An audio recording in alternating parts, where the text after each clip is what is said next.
Ça y est, nous sommes en ligne. Bienvenue, Fouzia. Merci, Yasmina. Ravie, Merci à toi d'être là avec moi aujourd'hui. Je suis ravie de t'accueillir dans mes espaces. c'est un plaisir.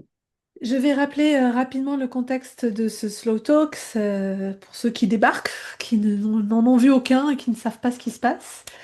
L'idée de ce Slow Talk, c'est de présenter le sommet donc, que j'organise la semaine du 16 au 22 juin. L'idée, c'est de présenter les intervenants qui seront à mes côtés, qui sont à mes côtés depuis quelques, on peut dire mois maintenant, pour co-créer cet événement. L'idée étant voilà, de te connaître, de te reconnaître, de te présenter, représenter et de donner envie aux femmes de venir nous rejoindre cette semaine-là. Parce que j'arrête pas de le dire, mais ça va être une semaine particulièrement intense et je sens comme c'est en train de monter en puissance. Ça va être génial. Un petit mot avant que tu te présentes. Je le dis à chaque fois et c'est important pour moi de le dire. Vous êtes chacun important, hyper important pour moi dans cette co-création. Je vous aime tous, chacun particulièrement, même ceux que voilà, je t'ai jamais vu en vrai. On a déjà échangé, j'ai déjà été dans tes espaces. Il y a certaines personnes que je n'ai même jamais vues, que je ne connaissais même pas. J'ai eu l'élan de leur dire, viens participer à ce sommet. Alors je ne savais pas qui c'était, je ne savais pas ce qu'ils faisaient dans la vie. J'aurais dit, viens avec moi. Et voilà, tu fais partie, toi, aussi de ces personnes, voilà, qui sont dans mon cœur depuis un peu plus d'un an maintenant, hein. Je crois que ça fait plus d'un an qu'on se connaît. Il y a une connexion particulière entre toi et moi. Et je suis ravie que cette flamme soit toujours là. Je suis ravie que tu sois là avec moi. Donc, un grand merci, Fouzia, d'être à mes côtés. Donc, moi, c'est un plaisir et j'ai répondu à l'appel. C'était évident. Donc, je t'invite à te présenter. Et puis après, on va dérouler comme d'habitude, hein.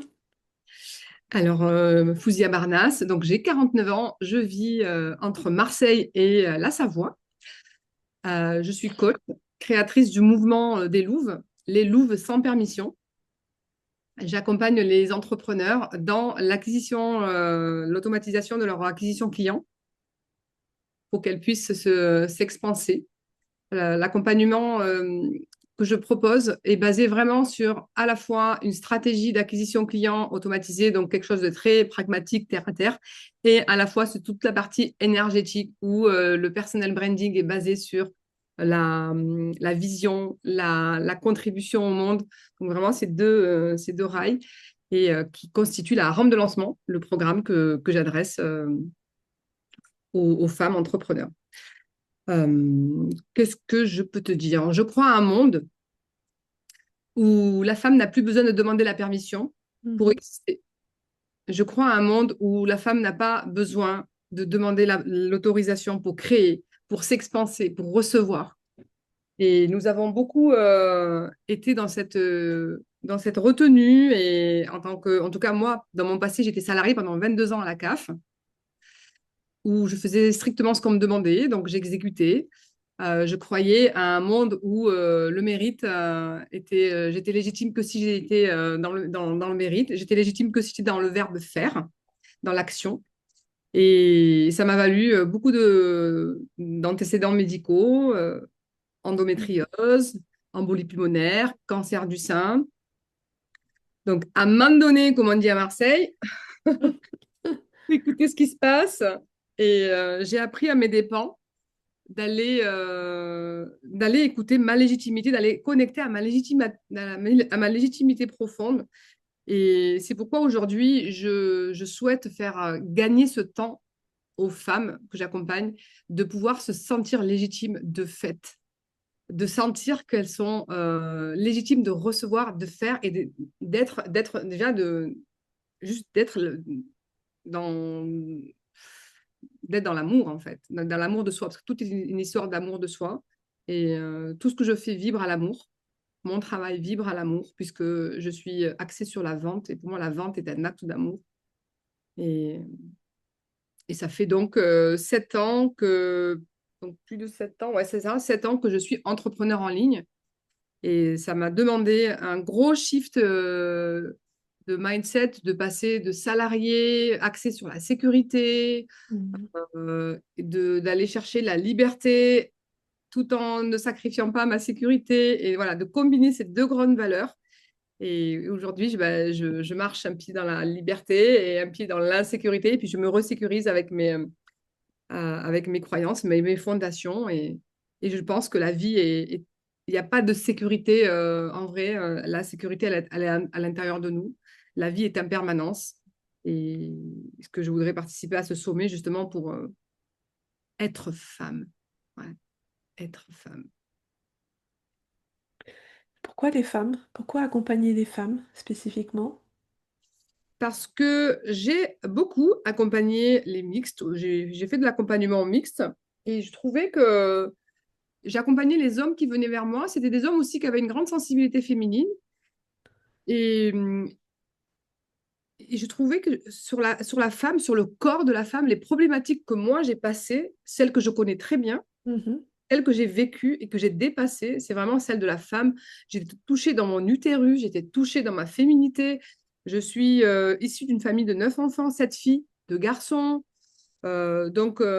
J'ai un choix à faire. La vie est courte, enfin, ou pas, mais il y a vraiment un focus. Je veux focuser sur la femme parce que, en hommage à ma maman, à ma grand-mère, à toutes ces femmes qui m'ont élevée. Et je veux amener ça aussi à mon tour. Et je sais que j'inspire aussi des hommes et c'est OK. Mais c'est vrai que mon message, il est adressé aux femmes. Par la J'allais, sororisme. ouais, j'allais direct à une des dernières questions que je pose en général, mais quel est ton regard justement aujourd'hui par rapport à la position de la femme? Alors, je vais pas dire dans le monde parce qu'il y a tellement de disparités en termes de droits, etc. Mais on va dire parler peut-être de la conscience de la femme dans le monde. Quel est ton regard aujourd'hui? Alors, la femme, elle est en train sa conscience est en train de s'élever en tant que je ne suis pas l'égale de l'homme, parce que c'est pas possible, on n'est pas Mhm, égaux, hein. Mais la femme est en train de prendre une légitimité, de sortir des rôles. Voilà. La femme, elle prend conscience qu'elle n'est pas juste un rôle de maman, juste un rôle de épouse, juste un rôle de sois belle et tu es Instagrammable. mhm, Je pense que la femme, elle est en train de prendre conscience que, elle peut être, elle est légitime d'être belle dans toutes ses formes, dans tous ses états, états en santé ou en rétablissement, en convalescence. Et la femme elle est en train de prendre ce pouvoir. Et il y a je trouve qu'il y a une vraie révolution. Et j'aime bien le mot réévolution parce que c'est pas mhm. une révolution, on va faire la guerre. C'est Non. une première évolution. Là, c'est un réveil. Il y a une réévolution. Et ça me plaît de voir ce qui se passe, toute cette sororité qui se joue, que la femme, elle peut être entrepreneur. Et c'est pourquoi je suis dans cette niche-là, où je vois ces femmes s'éveiller, s'émanciper, sortir se découvrir en fait à travers l'entrepreneuriat. C'est des belles lotus, c'est des belles fleurs de lotus qui ont parfois traîné dans la boue et qui émergent dans la beauté Mhm. de leur féminin en fait. Euh, je vais te poser une question très personnelle. Tu n'es pas obligé de répondre si ça ne résonne pas, hein, bien sûr. Qui est liée à ta religion. Comment est-ce que tu combines tes pratiques religieuses avec tes pratiques énergétiques? Comment arrives-tu à faire cohabiter les deux? Pour moi, elles sont totalement. Il y a c'est intégré en fait. Dans ma religion, c'est l'adoration de Dieu. Tu adores Dieu, tu remercies Dieu. On est dans une gratitude en permanence de tout ce qui se passe. La première chose que je dois honorer, c'est mon corps. L'être de Dieu a créé. Je suis l'être que Dieu a créé. Donc, l'adoration de moi. Mhm. Et mes pratiques énergétiques, au début, je me disais, bon ben voilà, c'est la respiration, c'est les énergies, tu ressens le magnétisme, etc. C'est comme si je cherchais à l'extérieur de moi une source, un pouvoir qui allait me faire du bien. Et donc au début, j'étais sur une méthodologie, une technique. Et grâce au Kundalini Yoga, qui est une pratique spirituelle, et c'est la religion des Sikhs. Moi, j'ai atterri là pour le sport.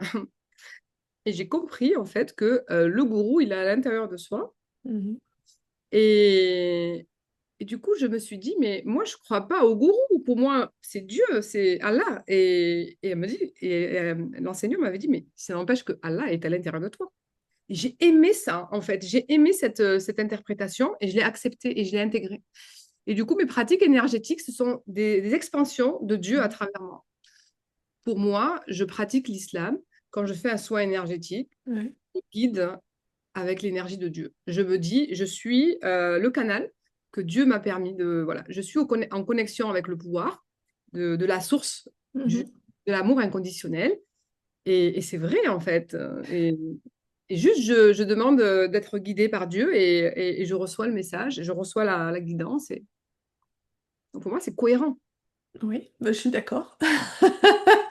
Je suis d'accord, mais pour le coup, je trouvais ça intéressant d'avoir ton point de vue parce que on a tendance souvent à dissocier les deux, à se dissocier soi-même de Dieu, à se dissocier soi-même de tout ce qui se passe autour de nous. Quand tu me dis que le gourou est à l'intérieur de nous, c'est exactement ça. Dieu est à l'intérieur de nous, c'est exactement ça.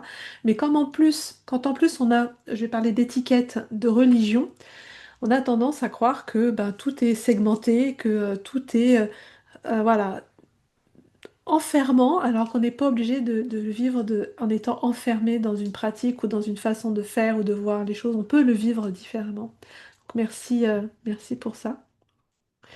C'est la pratique Euh, clinique qui m'a amené à ça. Hein. Ouais, il y a toujours un moment où tiens, on se dit, tiens, ah ouais, bah ouais. En fait, c'est quelque chose que tu savais déjà plus ou moins, mais voilà, ça t'a permis de l'ancrer et puis surtout de poser des mots MOTS sur un truc que tu ressentais certainement déjà. Euh, Tu es donc business coach, mentor. Qu'est-ce que tu vas apporter concrètement à ce sommet? ce que je voudrais apporter à ce sommet, c'est de leur montrer que c'est possible, de montrer aux femmes que c'est possible de croire en ses rêves, Mhm, euh, qu'on peut partir de très loin, tout ce qui est lié à être femme et être entrepreneur, c'est possible. Et être femme sans permission. C'est vraiment ce leadership sans permission. C'est de leur dire, moi j'ai attendu la permission. J'ai trop mhm, longtemps attendu la permission, j'ai attendu la validation. J'avais fait un live un jour où j'avais dit, avant j'étais un petit chien de salon, j'attendais qu'on me dise, pas bouger, reste là. Je savais pas ma liberté où elle pouvait commencer, où elle pouvait s'arrêter, jusqu'au jour où j'ai entendu l'énergie de la louve. Donc, c'est amener cette énergie de la louve, ce leadership on y va, je réponds à l'appel de ma vision et j'y vais et je vais créer ce monde auquel je crois et le co-créer avec toutes les femmes avec qui ça va résonner. Et je vais amener que tout est possible, que tout est possible, qu'il faut croire en ses projets, croire en ses rêves, croire en sa vision. Ça prend du temps. Parfois, ça claque du doigt et ça fonctionne. mhm. Ça marche et ça existe. Ça Ouais. existe. Parfois, il faut claquer deux fois. Parfois, faut aussi persévérer, recommencer, changer de voie. Voilà, c'est ça. Je veux amener ça et je pense que c'était l'atelier sur la vente authentique aussi, je me rappelle plus, sur octobre. Au départ, tu étais parti là-dessus et puis tu as voulu partir plutôt sur le leadership assumé. Euh, Ouais, c'est ça. Et le sans permission, ouais. le leadership assumé, et que c'est pas parce que tu assumes. En fait, parce qu'on ne savait pas nos désirs, on ne savait pas nos besoins, on ne savait pas qu'on avait le droit de s'écouter. C'était vu comme étant comme égoïste, comme égocentré, mal élevé, etc. Donc, moi, je veux amener qu'on peut être rebelle et qu'on peut être dans son droit déjà et dans ses valeurs, tant qu'on est dans ses valeurs, en fait. Mhm. Est-ce que ton message à travers ce sommet peut toucher des personnes qui ne sont pas entrepreneurs? Ah oui, complètement. Hein. Ah oui, oui. Parce C'est que l'intitulé de ton intervention, c'est incarner, impacter, vendre le business et le leadership sans permission. En fait, j'insiste parce que je voudrais pas que cette case-là ne soit pas, euh, ce moment-là ne soit pas optimisé par un maximum de femmes sous prétexte qu'il y a écrit vendre, il y a écrit business, etc. Moi, je sais, je suis convaincue de ce qu'il y a derrière. Et c'est intéressant que tu puisses, voilà, expliquer que derrière cet intitulé, il y a beaucoup à prendre. Il y a pas que le business et il n'y a pas que vendre. C'est de croire en sa vision. C'est vraiment de muscler. Ce que je voudrais apporter aux femmes, c'est qu'elles sont légitimes déjà de rêver.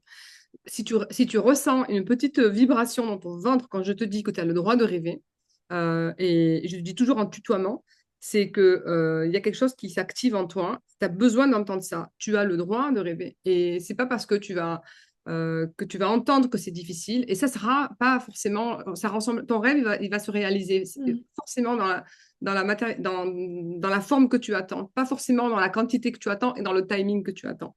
C'est de croire avant de voir. Et ce que je veux amener, c'est vraiment ça, le croire avant de voir. Parce que nous, on est cartésiens, on veut d'abord voir pour croire. Non, là, être femme, rappelle-toi que tu as été maman Mm.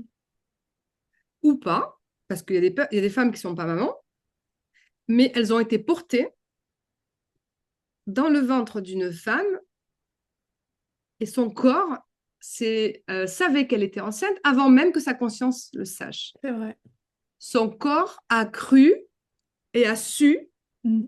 avant que sa tête, elle le sache. Donc, croire avant de voir, c'est le processus de la naissance, en fait. Mm. Croire avant de voir, c'est le processus de la vie. Le corps a cru, a entouré ce nourrisson, cet embryon d'amour Mm. jusqu'à ce qu'il arrive au monde. Donc, c'est quelque chose de inné. Et ça aussi, je l'ai eu. Ça, je l'ai eu par une canalisation après une session de yoga. Et le croire avant de voir, il arrive là. Donc, demain, tu veux réaliser quoi que tu veuilles réaliser, un déménagement, une rencontre, j'en sais rien. Croire avant de voir. Et croire, croire, croire pour voir. Donc ça, c'est le premier message. Ensuite,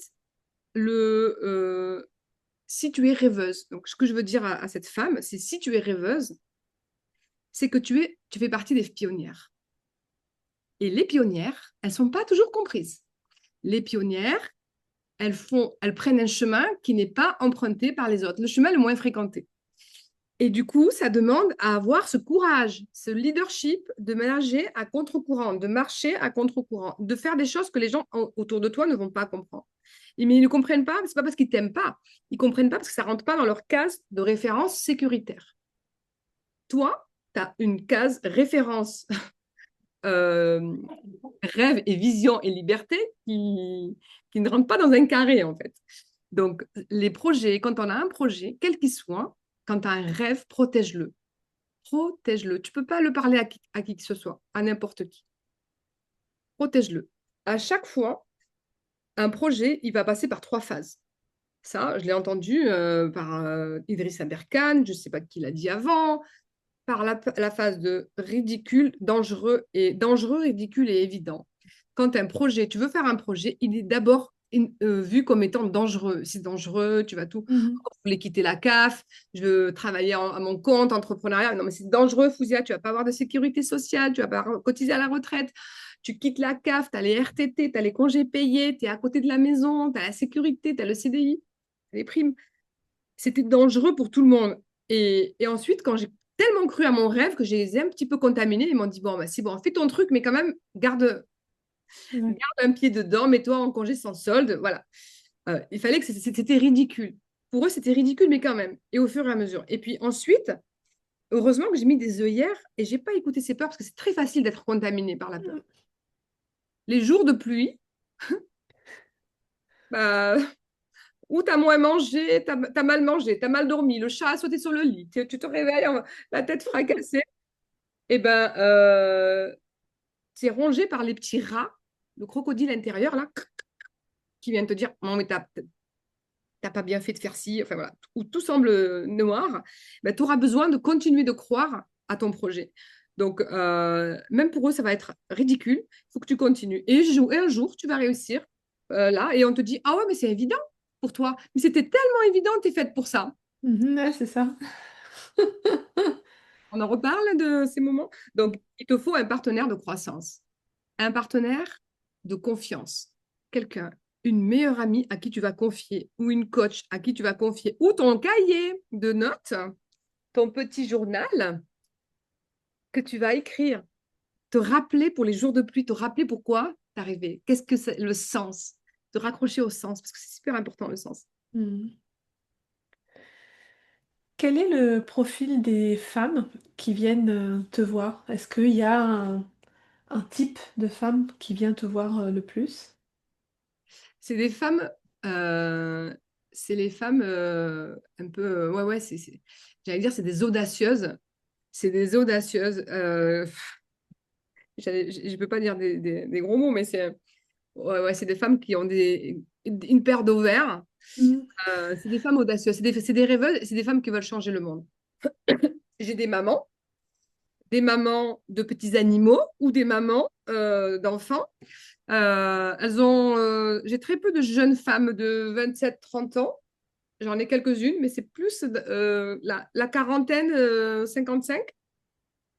Elles ont shifté le côté, bon, ça y est.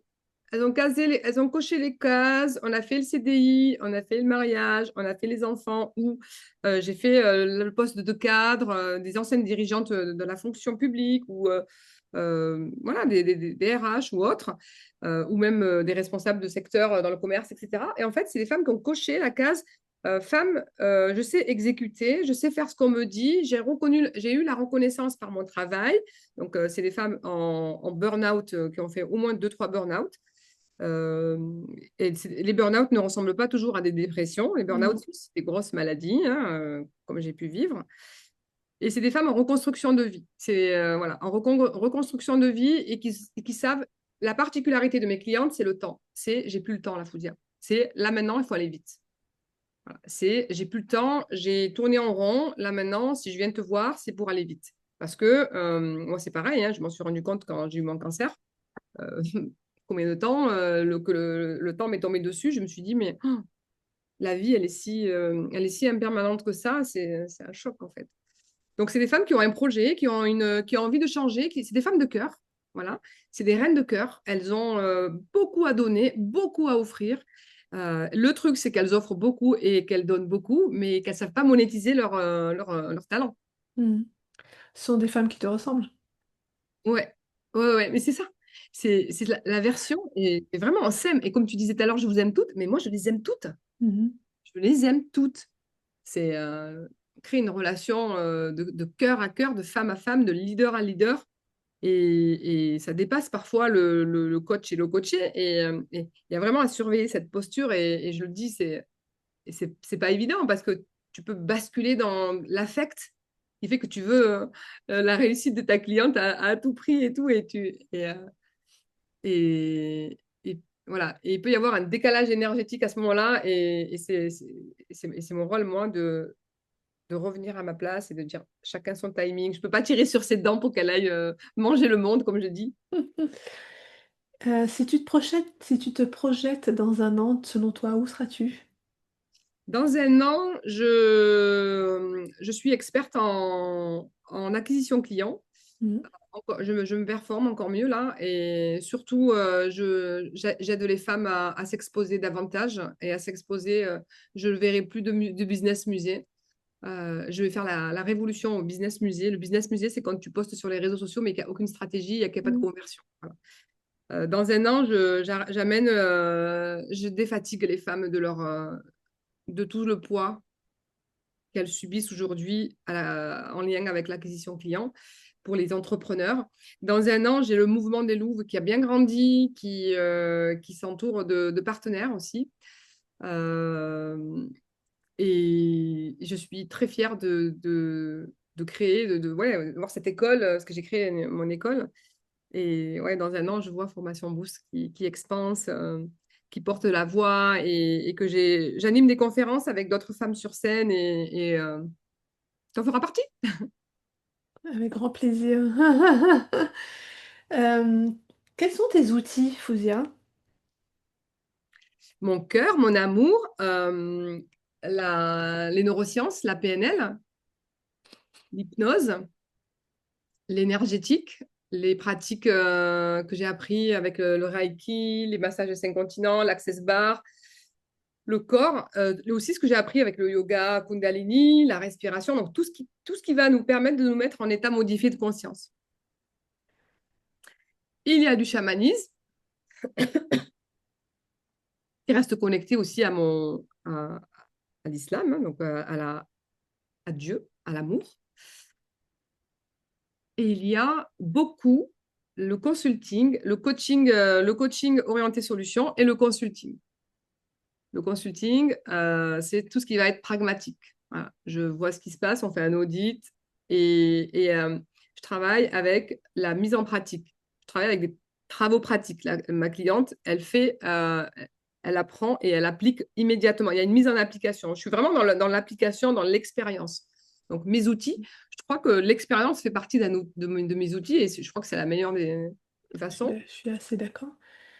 Il y a le côté donc pragmatique parce que ton expérience et ton approche fait que voilà, tu sais voir machin nanana et tu sais poser ce qu'il faut et faire en sorte que la femme derrière, parce que de toute façon si elle vient te voir c'est parce qu'elle est prête à passer à l'action et à se mettre en mouvement donc c'est ce qu'elle va faire.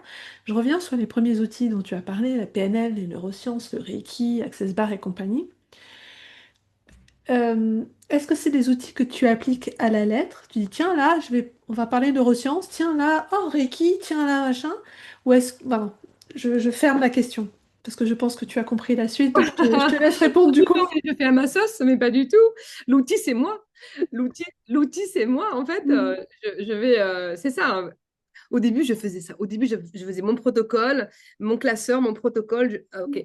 Et non, là, je ferme les yeux, je connecte, je fais avec le vivant, avec ce qui se présente, je travaille avec le chant. Je commence à faire de l'hypnose, ça se fait et ça se transforme en énergétique et puis en rebirth la respiration et puis de l'IFS qui arrive, l'analyse transactionnelle.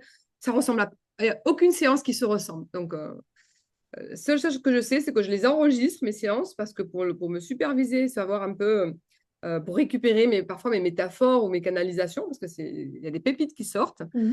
et pour laisser la cliente vivre l'expérience complètement. Du coup, ouais, mes outils, c'est ma créativité, hein. J'ai- Merci.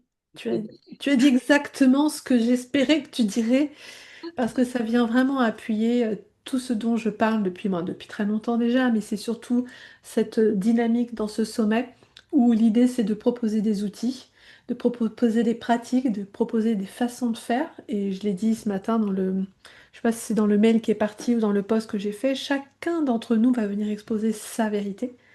Mais à l'intérieur de ce sommet et avec tout ce qu'on va vous proposer à côté en plus, chacune va pouvoir s'approprier ses propres outils. C'est bien d'avoir des outils parce que ça permet d'avoir une structure à un moment, d'apprendre certaines choses, etc. Mais surtout, ce qui est bien, c'est d'en faire sa vérité, d'y mettre sa propre couleur, d'y être comme on a envie d'y être. Pas juste parce qu'on nous a dit le Reiki, il faut faire ça, ça, ça, ça, ça, ça. Non. À un moment, moi, j'ai pratiqué, j'ai mon troisième degré de Reiki, et puis à un moment, bah, mes mains elles partaient toutes seules. Et ben, j'ai laissé mes mains partir toutes seules. Et comme par hasard, elles allaient exactement là où elles avaient besoin d'aller, tu vois.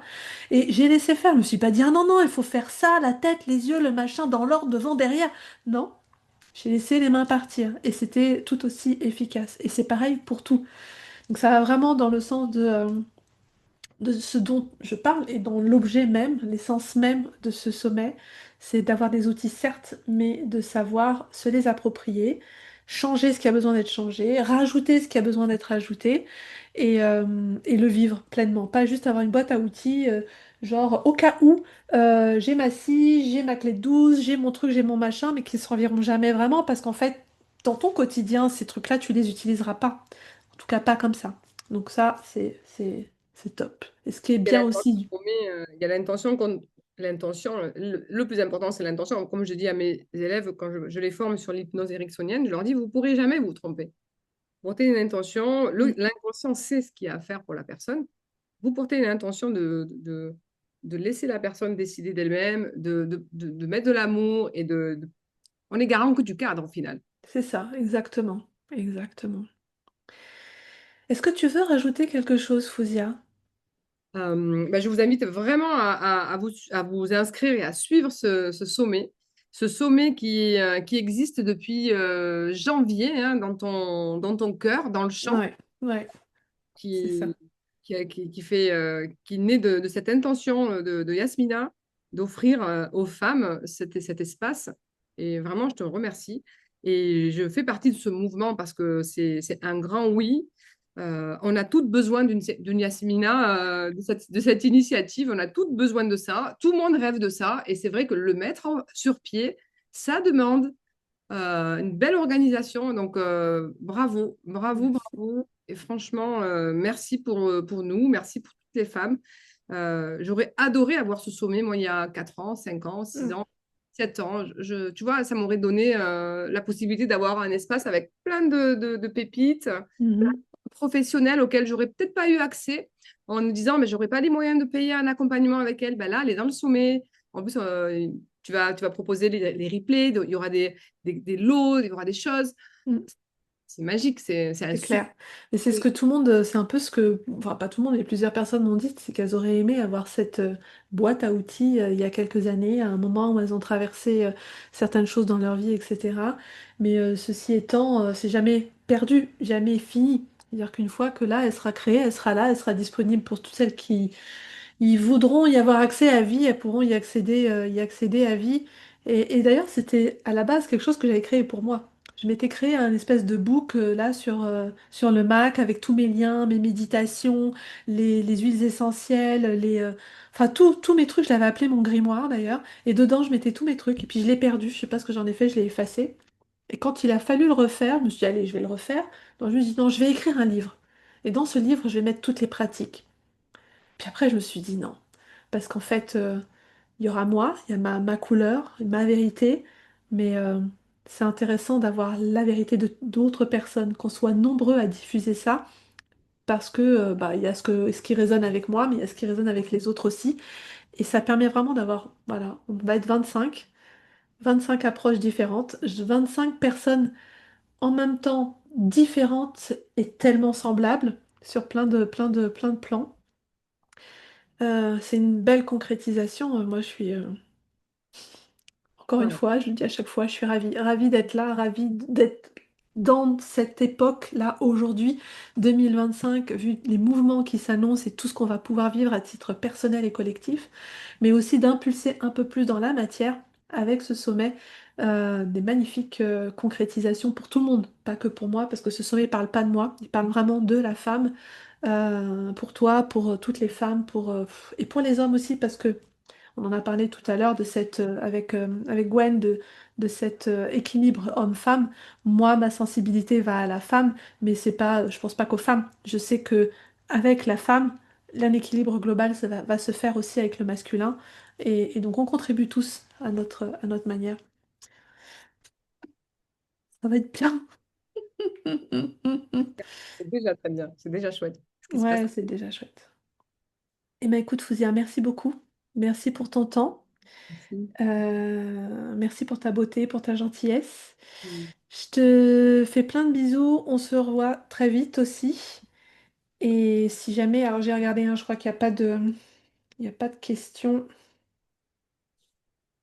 Bon, a priori, il n'y en a pas, mais si vous en avez, vous n'hésitez pas à les mettre sous la vidéo. On y répondra avec grand plaisir. Belle fin de journée et à très vite. Merci. À tout vite. Bye Ciao, bye. ciao.